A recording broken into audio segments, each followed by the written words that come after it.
দেখতে পাচ্ছ যে ব্রিজের মানে এই পাশটাতে এখনো কাজ হচ্ছে। মানে এত পোকা হয় কি কারণে তোমরা সবাই জানো? সো বন্ধুরা, আজকের ব্লগটা এখান থেকে শুরু করছি। এখন হচ্ছে দুপুর 2টা 24 কি 25, আর আজকে গরমটা মোটামুটি 33 ডিগ্রি আছে। তো এটা কালকে এই গাছটাকেও আমি স্প্রে করেছিলাম, কারণ যেদিন দিয়েছিলাম তার আগে 2 দিন আগে মানে প্রচণ্ড রকমের বৃষ্টি হয়েছিল। মানে ওষুধটা কাজ করেছিল কিন্তু ঠিকঠাক করেনি। তারপরে কালকে সন্ধ্যাবেলা রাত্রিবেলা মানে আবার স্প্রে করেছিলাম। গাছের ফলটা তোমাদেরকে দেখাচ্ছি, জানি না দেখানো যাবে কি না। ফলটা না এত সুন্দর মিষ্টি হয় বড় হলে, আর বড়ও হয়, অনেকটা বড় হয়। দেখা যাচ্ছে এই যে দেখতে পাচ্ছ যে ছোট ছোট, একদম ছোট ছোট। এটা যখন বড় হবে তখন তোমরা অবশ্যই দেখতে পাবে। মানে দুপুরে এসে চান টান করে খাওয়া দাওয়া কমপ্লিট করে নিয়েছি। এখন আবার যেতে হবে, আর একটা জায়গায় যাচ্ছি। আমাদের যে ওই রাস্তাটা আছে, রাস্তাটা সোজা গিয়ে নদী পড়ে। নদীটার ওখানে একটা ব্রিজ বানিয়েছে, কমপ্লিট হয়ে গেছে, মানে হালকা মনে হয় একটু বাকি আছে। তো চলো ওইখানে যাই, একটু দেখি কমপ্লিট হলো কি না। আর যদি কমপ্লিট হয়ে থাকে তাহলে আমার দিদির বাড়ি নদীর ওই পারে, মানে যাওয়াটা সুবিধা হয়ে যাবে। তোমাদের সাথে আজকে ব্লগ শেয়ার করতে পারি, কি শেয়ার করতে পারি। আর একটু পরে যেতে হবে আমার বাজারে, কারণ একটা জিনিস আনতে যেতে হবে। তো এখন চলো ওই জায়গাটা যাই, তারপরে দেখা হচ্ছে। মানে এত পোকা হয় কি কারণে তোমরা সবাই জানো? আর হচ্ছে ওইখানে দেখছো মানে সবজি ফেলেছিলাম, সব কিন্তু মোড়ে চাপা, ওগুলো কিন্তু সব ঘাস হয়ে আছে। এই জায়গাটাতে আবার হালকা করে মানে কুপিয়ে আবার এখানেই মানে লাফা শাক ফেলতে হবে, এগুলো সব নষ্ট হয়ে গেছে। আর এই কারণেই এত আমাদের এখানে মানে বাড়িটাতে মাছি পোকা, এই লোফার একটা পাতা খাওয়ার মতো ওইটা। এই দেখতে পাচ্ছ চারপাশে যে বাগানগুলো, এইগুলোর থেকেই আমাদের এদিকে আসে। কারণ বাগানে তো কয়দিন পর পরই স্প্রে করাতে ওগুলো জিনিস ওখানে থাকতে পারে না। তো আমাদের এই গাছপালাগুলো তারা অ্যাটাক করে, তার জন্যই আমাদের মানে মানে ফলের গাছগুলো এরকম অসুবিধা হচ্ছে। চলো যাওয়া যাক।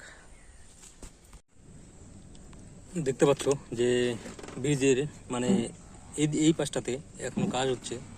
আমার মনে হয় তাহলে ওই পাশটাতেও কাজ হচ্ছে।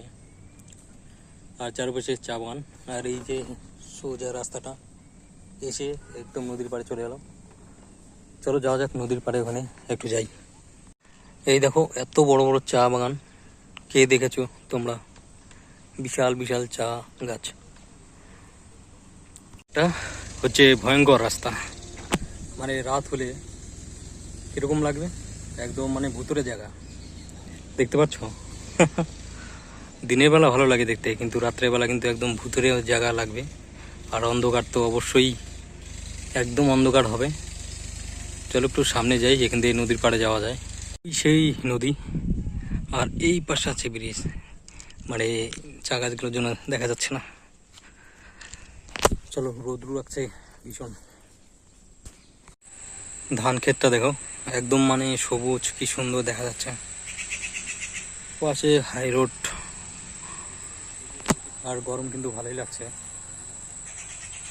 মোটামুটি হালকা পাতলা একটু ঠান্ডা হাওয়া আছে, কিন্তু গরমটা আজকে অনেক বেশি পড়ছে।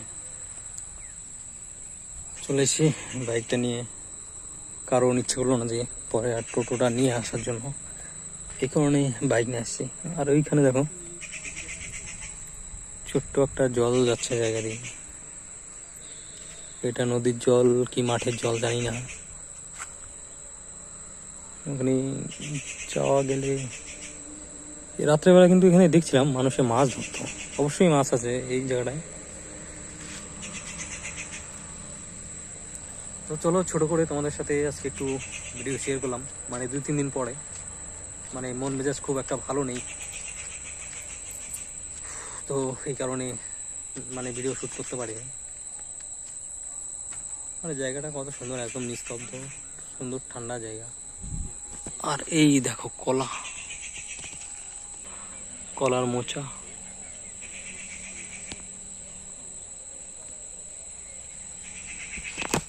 এটা বড় হইলে দেখা যাক কলাটা নেওয়া যেতে পারে কি না পারে।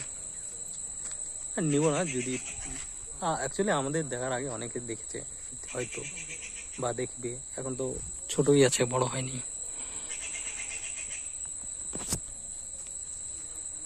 এখন যে কটা বাজে ঘড়িটাও দেখলাম না, মোটামুটি 4টা 4:30 তো বাজেই মনে হয়।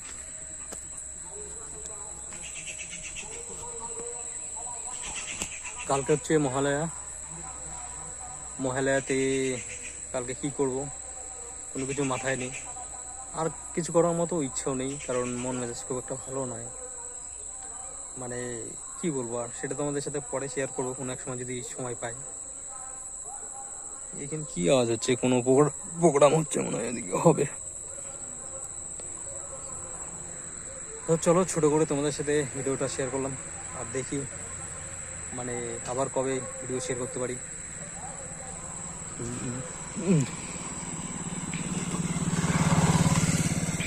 এই রাস্তাটা একটু মানে আমাদের একটা চা ফ্যাক্টরি আছে, ওই যে আমি যেখানে তোমাদেরকে বললাম, তো এই রোডের থেকে এই রোডে একদম মানে চা ফ্যাক্টরিতে যাওয়া যায়।